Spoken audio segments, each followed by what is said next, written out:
Good morning, and what's your name, ma'am? Good morning, my name is Benoni Urey. I'm the Chief Executive Officer of Woki Farms, also the chairperson of the U Foundation. Okay, welcome to the Bush Chicken Camera. Recently, Mr. Urey granted an interview to Forbes and said that he treated 5,000 patients during the Ebola crisis. Could you please provide us the details? Yeah, what we did as U Foundation, in collaboration with friends and partners, we came up with the idea of treating Ebola affected victims or those who had been in touch with victims in their homes, because we found out that there were not many ETUs in the country to cater to them. So what we did was treat patients. We went around looking for those hotspots. We started with hotspot areas. And the first area we started with was SOS, those areas that were badly hit. And we would visit the communities. We would send out, what do you call them, social workers, Okay. who were people that worked with us. They went out, looked for homes that had, where we had people that actually died of Ebola, or homes that had people that had Ebola.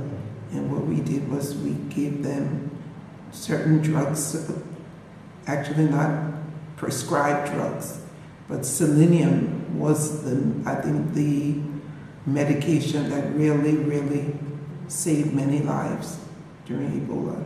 So, which organization did you work with during the Ebola crisis? To be honest, we worked with Liberians and friends of Liberians abroad and here. We didn't, and World Food Program actually gave us food. 2 times they gave us food that we used when we were distributing drugs. We distributed food along with the people that were quarantined. So we quarantined people for 21 days and we provided them drugs for those 21 days. For the 3 weeks period, the 3-week period, we had nurses actually going out once a week to give them drugs and also to offer them psychosocial counseling. Did you establish a treatment center for these patients? No, we actually treated them in their homes. So they were quarantined because there were not enough, and we are not medical people, so we didn't know, we couldn't have maintained such a center. So what we did was we went out, had nurses, we had medical students who looked at the files or the records that were brought in by the social workers. So if any person had an allergy, but all the things that we prescribed were actually just vitamins and supplements. Like we gave vitamins B complex, we gave them vitamin C, and we did it with the help or the advice of doctors here. We had Dr. Brown, who was very helpful.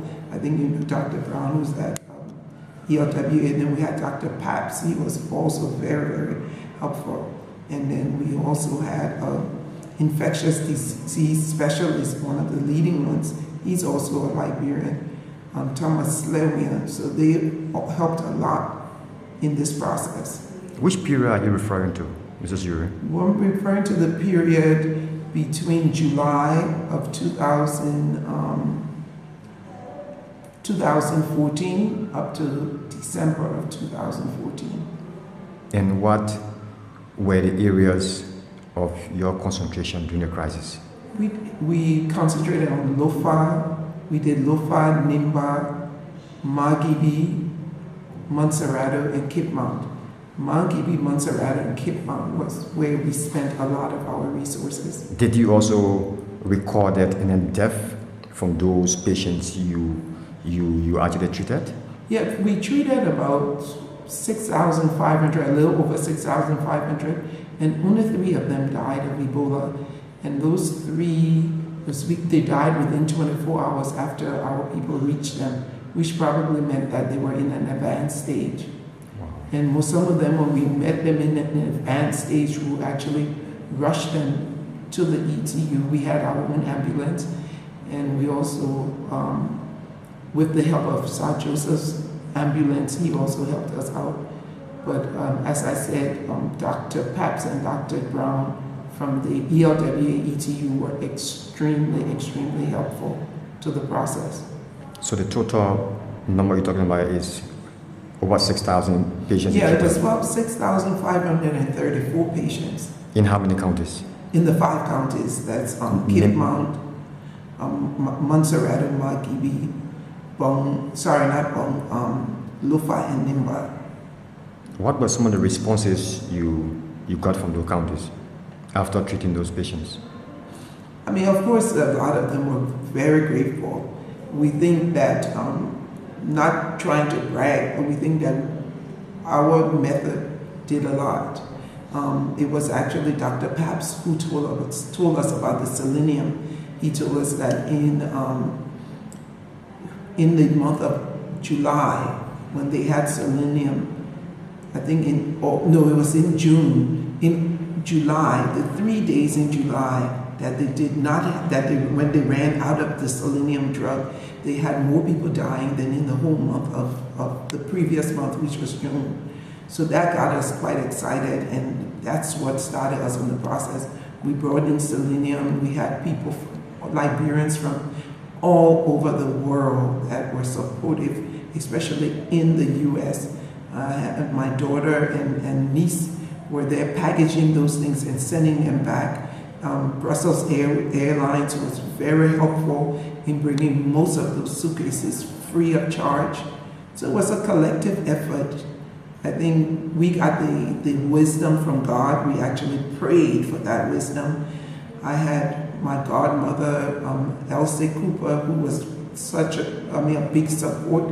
Her 2 daughters, June Carey, you had Karen Bounds, you had also Dina Cooper and Michelle Stubblefield. There was the six of us on the team. I mean, supervising and managing it. But the nurses, we had 12 nurses, 10 of which we paid, and that money was, we paid it from our own personal resources, but from Liberians all over the world that sent in donations, and we were able to maintain those 13 nurses. The 3 other nurses, there were 13, in fact, 3 other nurses were actually Puto mining nurses, and they paid their nurses, but they seconded them to us. So it was a beautiful time. I think we prayed and we asked God, and I think God actually intervened. But we had all of those medical students, all of the staff of U Foundation, that we must just say a big thank you to them, because it was a collective effort. And where did you get the medical students from? The medical students, they're from Dokliotti, and they were just there being the ones to put the medication together, package it, making sure that the right thing went to the right person. You will see that we had children as well. So of course they had to make sure that the children prescription was half of that of the adult, depending on the weight and everything else. And so they played a good part. It was just God. In terms of monetary value, how much can you say the U Foundation actually spent during the Ebola crisis? I wouldn't think more than 150,000, because God blesses people with resources. I think He's blessed my family with resources, and we use those resources. At the time, we had a car rental, so it was those cars that we used. We had the building on 10th Street, so we didn't have to go and rent a building, and we just used those things. And then, as I said to you, so many people donated. So I think on our own, if we look at the resources and running up the generators, the fuel, the car maintenance and things, I wouldn't say more than $150,000. Okay, thanks a lot, Mom. You're welcome. Thank you. Hello, what's your name? Yeah, my name is Bill Patrick Davis. I'm a 5th year medical student here at the University College of Medicine. Okay, welcome, Bill. Thank you.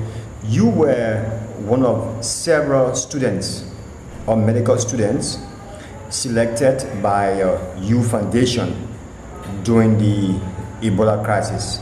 Yes. Please tell us your story, sir.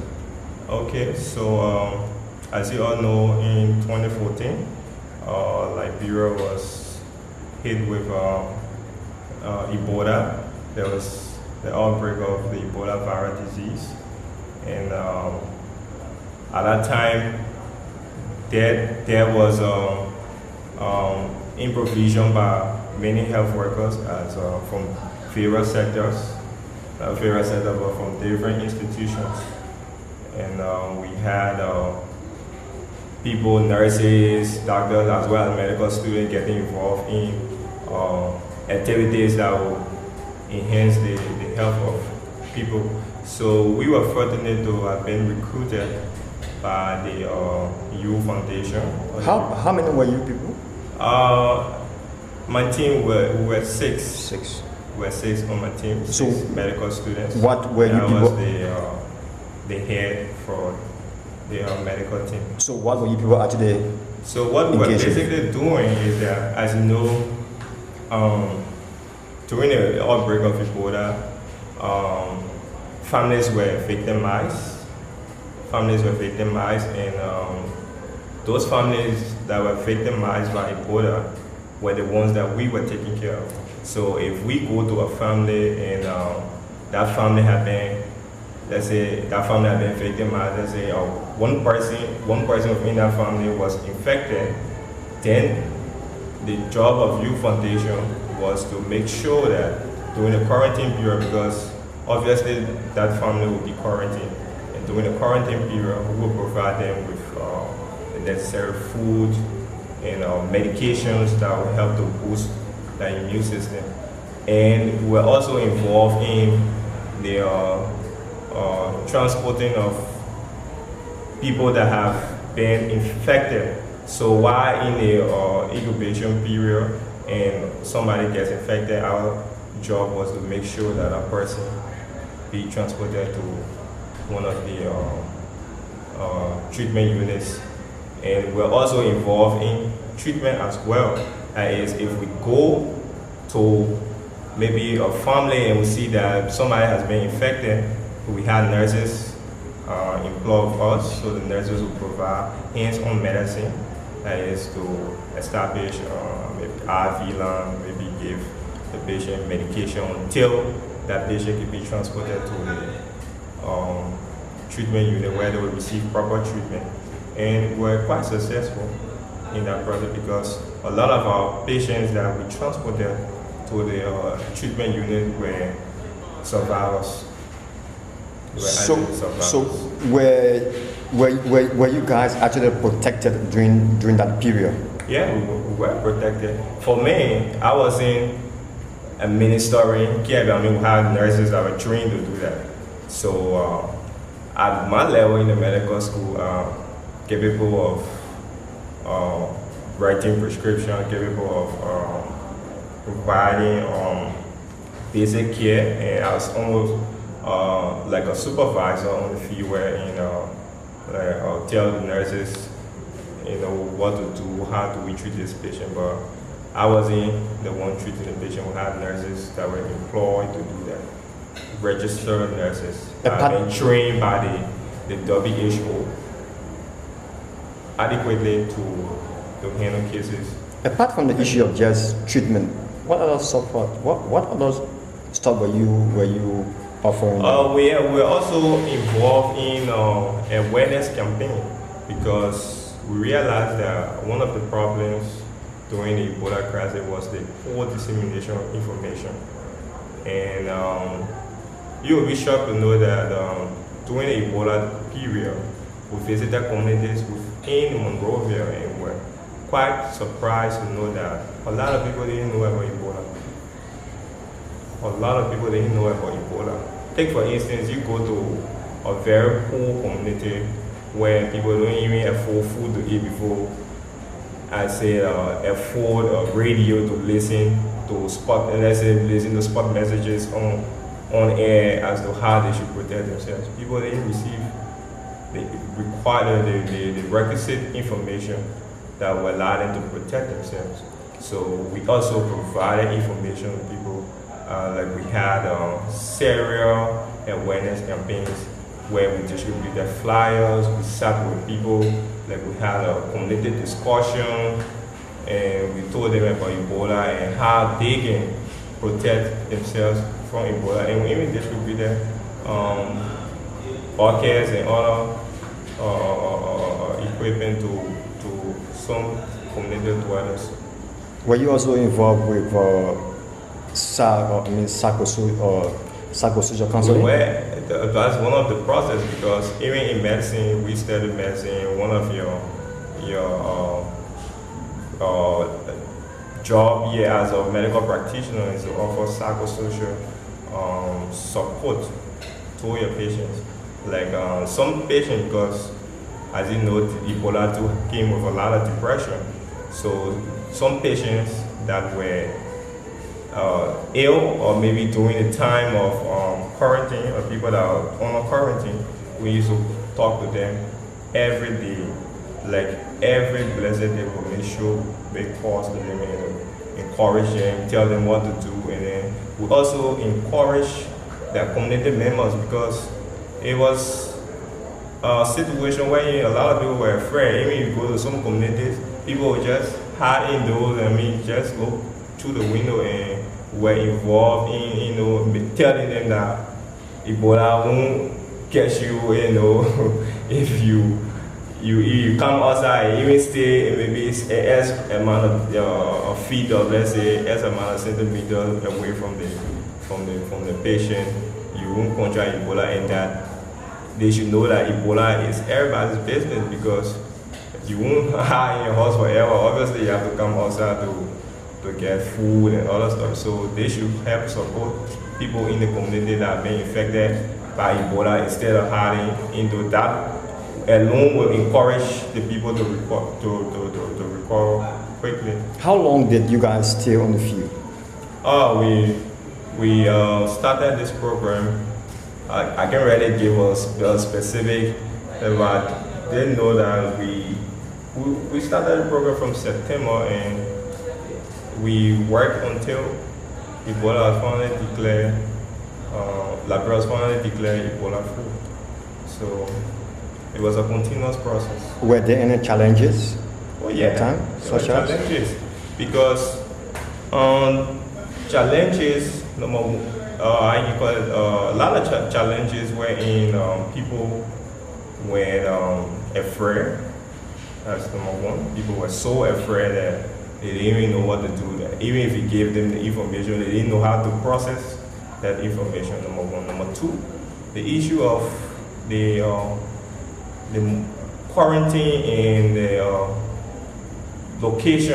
translocation of people. I mean, like if you go to a community and you see a family is on quarantine, I mean, you will go and tell them, you people should remain indoors. That's what they call quarantine. People should remain within this confined area until after the incubation period. And so if you go, while checking on them, you go the next day and you ask, but where's the other person? Oh, the person went to this social gathering. And if the person is in a social gathering and that person gets sick, maybe the person vomits, and especially all the people are there to helping the person out. They are in contact with that particular person. That puts other people at risk too. So I mean, it was a difficult process in telling people. And another thing was, some areas were actually inaccessible, because if you drive to some communities, I mean, vehicle won't go into those communities, so you have to walk, I mean, up to 1 hour before you get to your required destination. It was quite challenging as well. Do you have, or do you know any figure as to the exact number of patients that were actually treated? No, I can't remember that, but if you need stats, we do have that youth foundation. No, I have. No, but I can't really recall now. to be honest, as to how. During the time, did you guys work along with people from the government cycle? Yeah, like we work along with there is district number 13 representative Sir Joseph. or the Honorable Sir Joseph. He was very instrumental in providing us with his ambulance services. And before U Foundation got herself an ambulance, all the services that require transport to the treatment unit, we used to call Honorable Sir Joseph. He was very instrumental in working with us. So we work with other people. Statistics gotten from the field, was it shared with the government, Bill? If the government, first of all, what I would say, I'm not really a politician who will meddle in that, but what I do know is that I don't think the government even recognize the effort of U Foundation. Because even after the Ebola, when the president had a press conference, I think, and she was commending people that helped in the fight against Ebola. I didn't hear U Foundation being mentioned. U Foundation was very much instrumental in the process. Yeah, so I don't really know as to whether they actually share statistics with the government, but for us as medical students, I mean, we've shared a lot of our experiences with other organizations. Like for instance, I'm presently doing a master's degree in community health, and my idea to do community health actually came from my work during the Ebola period with U Foundation. I was actually motivated to know that if you indeed start healthcare at the community level, you can prevent the escalation of a lot of diseases. Just by simply disseminating the rightful information on how people can protect themselves against diseases, you will save a lot of people from going to the big hospitals. Thank you.